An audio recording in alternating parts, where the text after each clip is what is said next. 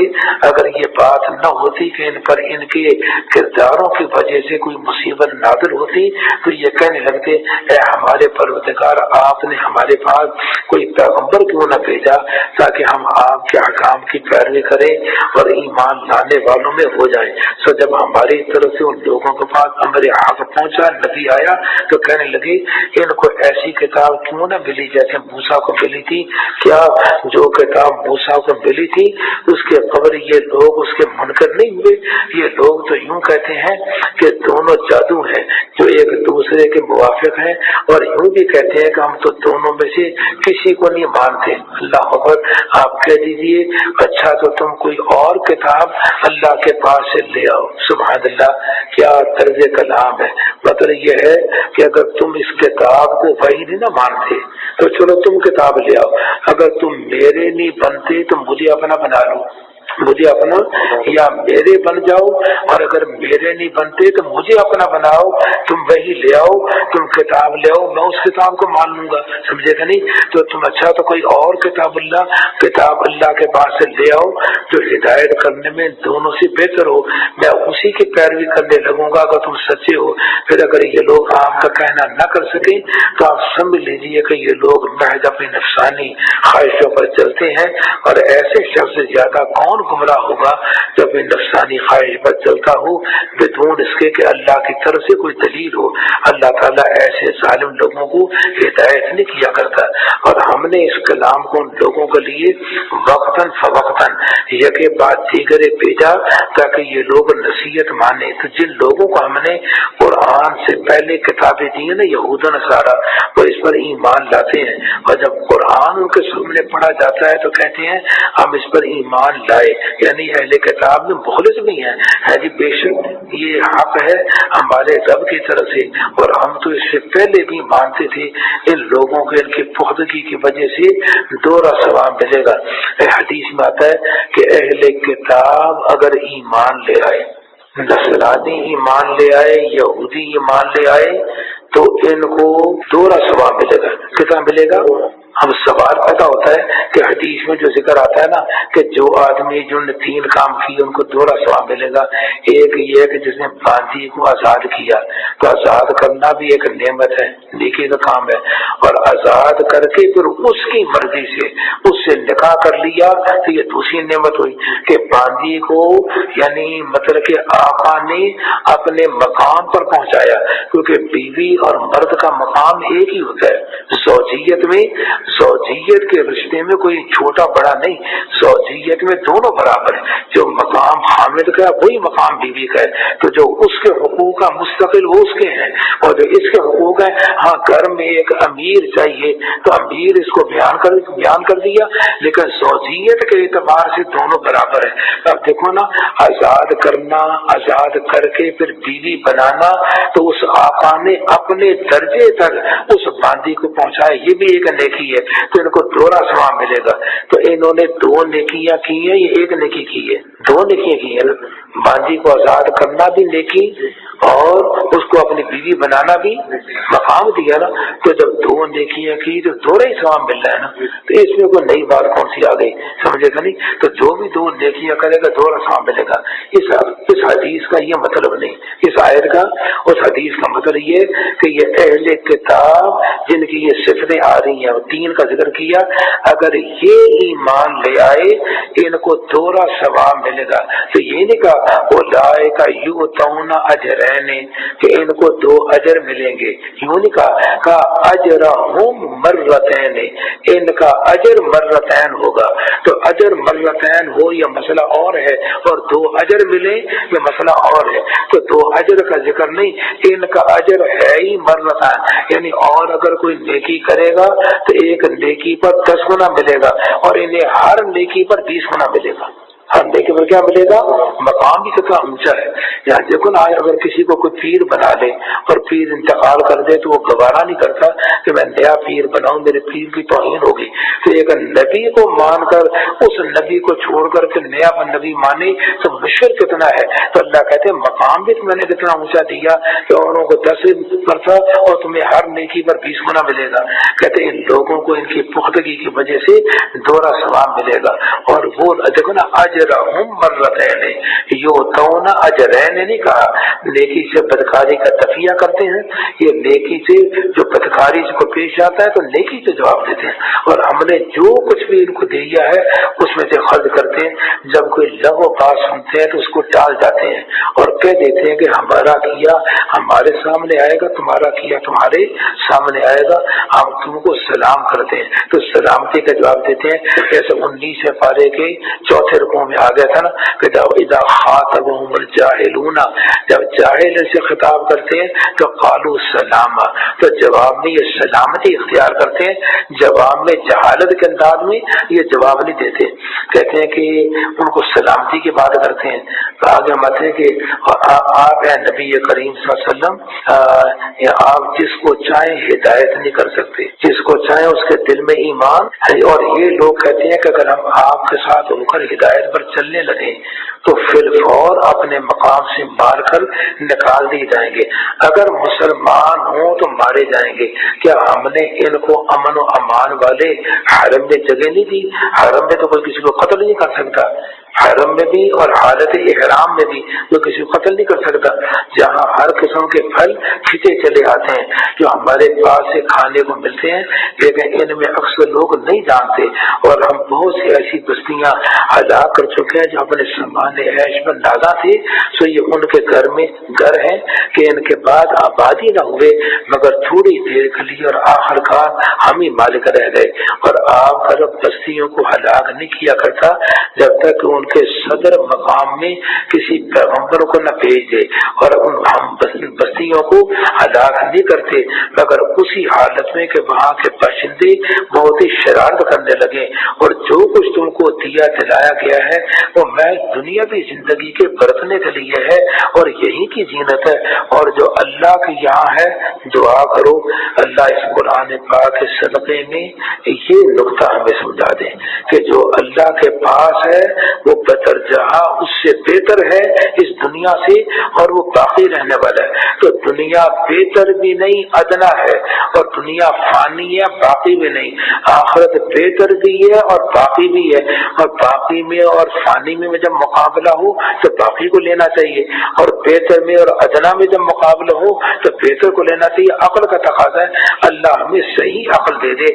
اللہ کہتے ہیں افلا تعقلون، کیا اتنی موٹی بات بھی یہ نہیں سمجھتے؟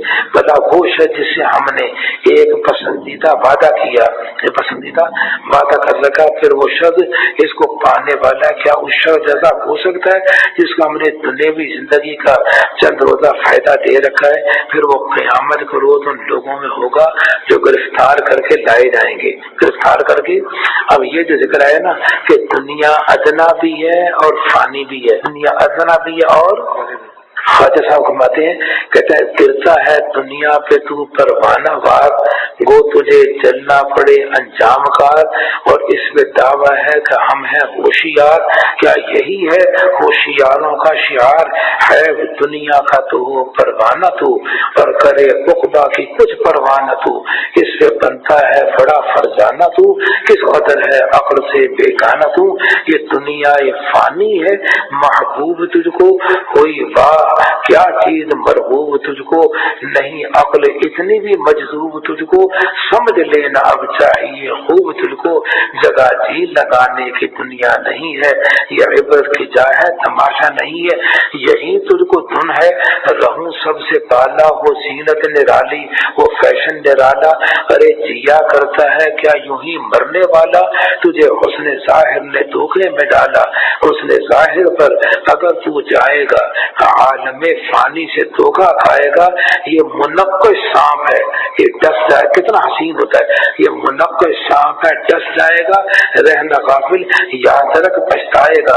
وہ ہے عیش و عشرت کا کوئی محل بھی جہاں طاق میں ہر گھڑی ہو اجل بھی، بس اب اپنے اس جہل سے تو نکل بھی، یہ طرز معیشت اب اپنا بدل بھی، یہ عالم عیش و عشرت کا، یہ حالت کیف و مستی کی، بلند اپنا تخیل کر، یہ سب باتیں یا پستی کی، جہاں در اصل ویرانہ ہے وہ صورت ہے بستی کی، پر اتنی سی حقیقت ہے فریب خواب ہستی کی کہ آنکھیں بند ہوں اور آدمی افسانہ ہو جائے۔ آنے والی ہے یہاں سے تجھ کو جانا ایک دن، اور قبر میں ہوگا ٹھکانا ایک دن، اور منہ خدا کو ہے دکھانا ایک دن، اب نہ غفلت میں گوانا ایک دن۔ سمجھے کہ نہیں؟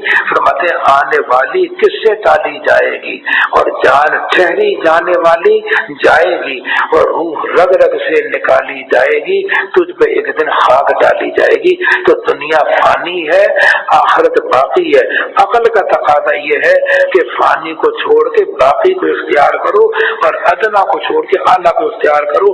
افلا تعقلون، کیا اتنی عقل بھی تمہارے اندر موجود نہیں؟ اور جس دن خدا تعالیٰ ان کافروں کو پکار کر کہے گا کہ وہ میرے شریک کہاں ہیں جن کو تم سمجھ رہے تھے، جن پر خدا کا فرمودہ ثابت ہو چکا ہوگا، وہ بول اٹھیں گے اے ہمارے پروردگار، بے شک یہ وہی لوگ ہیں جن کو ہم نے بہکایا، ہم نے ان کو ویسے ہی بہکایا جیسا ہم خود بہکے تھے، اور ہم آپ کی پیشی میں ان سے دستبرداری کرتے ہیں۔ یہ لوگ ہم کو نہ پوچھتے تھے، ہم صاف انکار کرتے ہیں۔ اور کہا جائے گا اپنے ان شرکاء کو، معبودوں کو بلاؤ، چنانچہ وہ ان کو پکاریں گے تو وہ جواب ہی نہ دیں گے، اور یہ لوگ عذاب کو دیکھ لیں گے، اے کاش یہ لوگ راہ راست پر ہوتے۔ اور جس دن ان کافروں سے پکار کر پوچھا جائے گا کہ تم نے پیغمبروں کو کیا جواب دیا تھا، اس روز ان سے سارے مضامین گم ہو جائیں گے، اور وہ آپس سے پوچھ پاچھ بھی نہ کر سکیں گے۔ البتہ جو شخص توبہ کرے، ایمان لے آئے، نیک کام کیا کرے، تو ایسے لوگ امید ہے کہ فلاح پانے والوں میں سے ہوں گے۔ آگے اور آپ کا رب، سبحان اللہ، آپ کا رب جس چیز کو چاہتا ہے پیدا کرتا ہے، یعنی نبوت آپ کو دے دی۔ اب یہ نہیں کہتے تھے ولید بن مغیرہ کو سمجھے گے طائف کے اندر وہ دے دیتے، اور بڑا عروہ بن مسعود ثقفی ہے یہ طائف کا امیر بن جاتا، نبوت دینی تھی ان کو دے دیتے، اور سمجھے کہ مکہ مکرمہ میں ولید بن مغیرہ کو دے دیتے تو کسی بڑے مالدار کو اس کو دیتے۔ تو یہ کیا ہے کہ ایک یتیم کے گھر کے اندر نبوت دے دی۔ اور اللہ تعالیٰ کہتے ہیں آپ کا رب جس کو چاہتا ہے نبوت کے لیے پسند کرتا ہے، چاہتا ہے پیدا کرتا ہے اور پسند کرتا ہے۔ ان لوگوں کو تجویز کا کوئی حق نہیں، اللہ تعالیٰ ان کے شرک سے پاک اور وہ برتر ہے، اور آپ کا رب سب چیزوں کی خبر رکھتا ہے جو ان کے دلوں میں پوشیدہ رہتا ہے، جن کو یہ ظاہر کرتے ہیں، اور اللہ وہی ہے، اس کے سوا کوئی معبود نہیں حمد کے لائق، دنیا اور آخرت میں وہی ہے حمد کے لائق، اور حکومت بھی اسی کی ہوگی، اور تم سب اسی کے پاس لوٹ کر کے جاؤ گے۔ آگے عجیب ہے، کہتے ہیں اللہ کے نبی بھلا یہ تو بتلاؤ، اگر اللہ تعالیٰ آپ کہہ دیجئے اے مشرکین مکہ یہ تو بتلاؤ، اگر اللہ تعالیٰ تم پر ہمیشہ کے لیے قیامت تک رات ہی رہنے دے تو خدا کے سوا کوئی ہے معبود ایسا جو تمہارے لیے روشنی کو لے کر کے آئے؟ تو کیا تم سنتے نہیں؟ اور آپ یہ بھی کہیے بھلا یہ تو بتلاؤ، اگر اللہ تعالیٰ تم پر ہمیشہ کے لیے قیامت تک دن ہی رہنے دے تو خدا کے سوا وہ کون سا معبود ہے جو تمہارے لیے رات کو لے آئے جس میں تم آرام پاؤ؟ کیا تم نہیں دیکھتے؟ اور اس نے اپنی رحمت سے تمہارے لیے رات اور دن کو بنایا تاکہ تم رات میں آرام کرو، تاکہ اس کی روشنی میں دن میں روزی تلاش کرو، تاکہ تم شکر کیا کرو۔ اور جس دن اللہ تعالیٰ ان کو پکار کر فرمائے گا کہ جن کو تم میرا شریک سمجھتے تھے وہ کہاں گئے، اور ہم ہر امت میں سے ایک ایک کو گواہ کر کر کے لائیں گے، پھر ہم کہیں گے اپنی دلیل پیش کرو، سو ان کو معلوم ہو جائے گا کہ سچی بات تو